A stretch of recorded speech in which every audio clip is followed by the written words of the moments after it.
Everybody, JC here with another T&I toy review, and for today's review we're going to take a look at the new 7-inch DC Collectibles Justice League War Cyborg figure.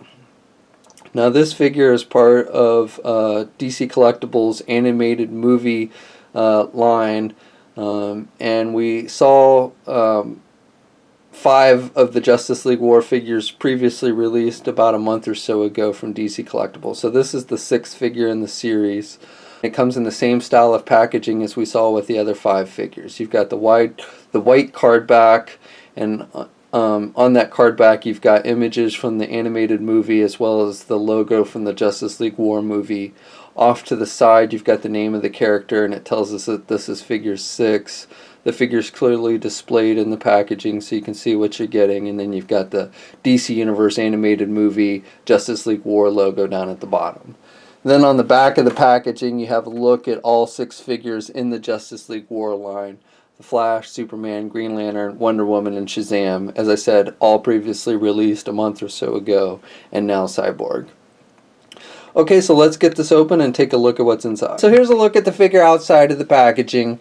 Now, as I mentioned, this is basically based on the Cyborg character from that Justice League War animated movie, so which is loosely based on the New 52 designs, though with a little bit more of an animated flair, and so that's reflected in these figures. But you've got basically Cyborg's armor, you know, the armor plating covering part of his face. He's got some blue marks on the other side with the black skin tone, and I actually like this head sculpt. I wasn't a huge fan of the head sculpts on the previous Justice League War figures, but I do like how Cyborg came out. He's got these armor pieces on his shoulder which are separate and have some articulation for his shoulder pads. And then, you know, he's got the silver parts of the armor which are done in a silver metallic paint, and then the under parts of the armor are done with black with blue striping. And then he's got some black striping painted on the armor pieces as well. And then for his one eye, his robotic eye, it's done all red. And then on the side you can see he's got some red circles painted on the figure. Also on his chest, those are all just painted. And then on the other side as well.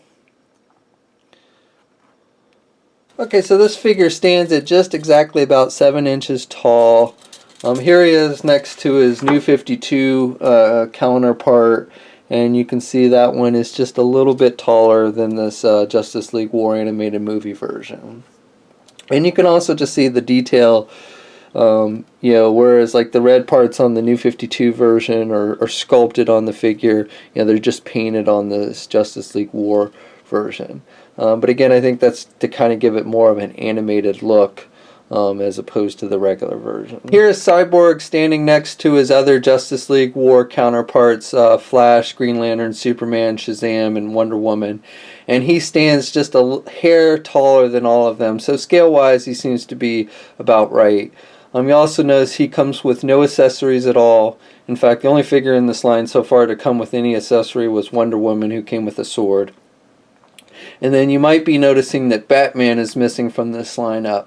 Now, even though technically they call this the Justice League War series, is really just DC Comics animated movie series, and so, you know, DC Collectibles is going to be doing figures in the same kind of style from other animated movies such as The Son of Batman and the upcoming Atlantis movie. So characters like Aquaman and Batman will be done in those lines and done in the same kind of style as these figures. So they'll all fit in together basically, and you'll be able to round out your complete Justice League with those if you're so inclined. Okay, so articulation is about average from what you would expect from a DC Collectibles figure. The head is on a ball joint, and he can look left and right. Even though the armor pieces stick up a little bit around his neck, you can still get his head to turn.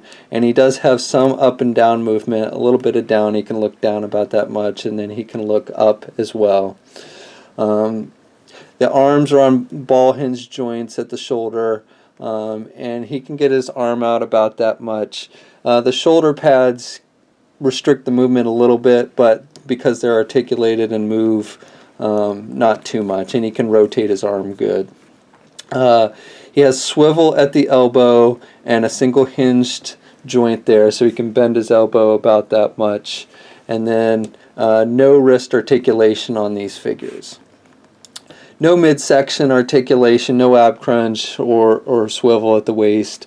The legs are on a ball joint, and again, he's got these armor pieces that come up over his waist, but there at the waist, they're kind of a soft, rubbery type material, so they have flexibility, so he can actually still do the splits, even though those armor pieces do come up over his waist. And then he can get his leg forward pretty good, and out and back pretty good. No thigh swivel, single hinged knees, but he's got these articulated armor pieces over his knees, so it doesn't restrict the movement of the knees too much. And then there's no ankle articulation on this figure. And then he's got one peg hole on the bottom of his foot. So that's my review. Overall, I think this is the best of the Justice League War figures to date. Definitely like the head sculpt better than some of the other figures, especially like Superman, which I really was not fond of at all. And I think this one just overall looks the best of the bunch. I would say unless you're a huge fan of the DC animated movies, I don't know if this is really a line that you want to collect, especially if you have the regular New 52 versions. But definitely, if you do like those movies and want figures based on them, you'll want to add this one to your collection. This figure is hitting shelves now, along with the rest of the other Justice League War figures, which came out a month or so ago. So if you want to pick this one up, be sure to check your comic or specialty shop now. And that's my review. I hope you enjoyed it. Please leave a comment. Let us know what you think. If you haven't already, please subscribe. And until next time, I'll catch you later.